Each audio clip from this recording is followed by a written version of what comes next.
itself is a word. The word is interesting because it's a word that comes from a pagan. Hollywood is the holy wood, and it was the wood that the magical wands were made out of in the pagan sorcery, magic.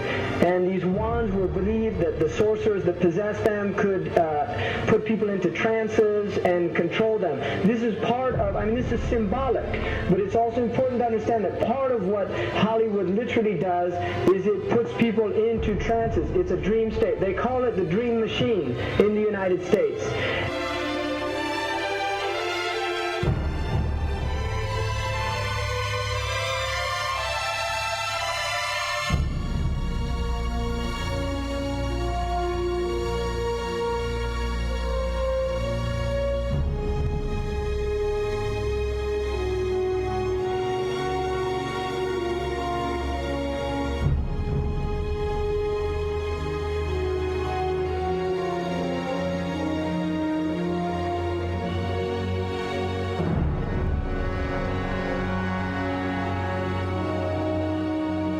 Creates fantasies for people. It puts people into these things. Now, one of the things is interesting that in the part of what's done in movie theaters, in darkened rooms where people watch television, is literally a trance state that occurs. It's what's called suspended state of disbelief. You enter into a state, you suspend your disbelief and enter into a state whereby you begin to believe what you internally realize is imagination. It's falsehood.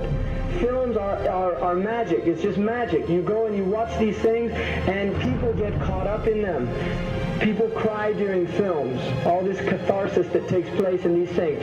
Many of the films, and this is an important element in the control mechanism, is literally allow people to go and have certain type of catharsis as a purging experience, which Aristotle talks about the necessary element. One of the necessary elements of tragedy is to create this cathartic experience. And this is why a lot of the films, especially also news and things like this is why news is very important in this culture. Everybody watches the news.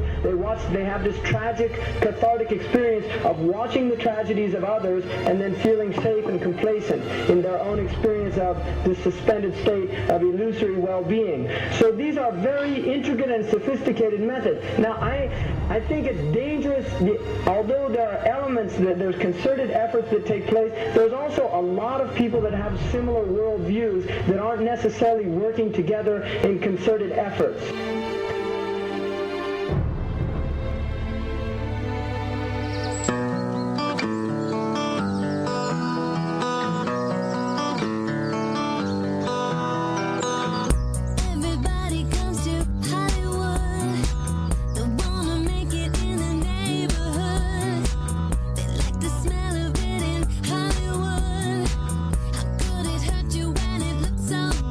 Shine your light now. This time it's got to be good. You get it right now, yeah. 'Cause you're in Hollywood. There's something in the air in Hollywood. The sun is shining like you knew.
supposed to be up here.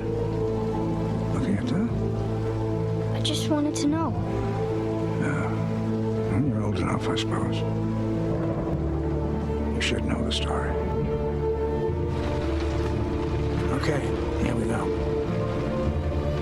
It was 1832. On a night much like this.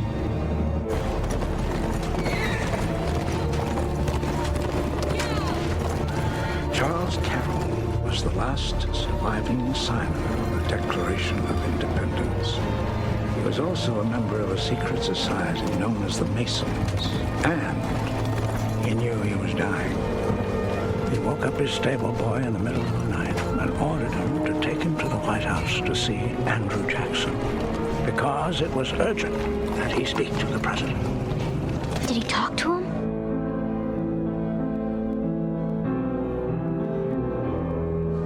No, he never got the chance. The president wasn't there that night. But Charles Carroll had a secret.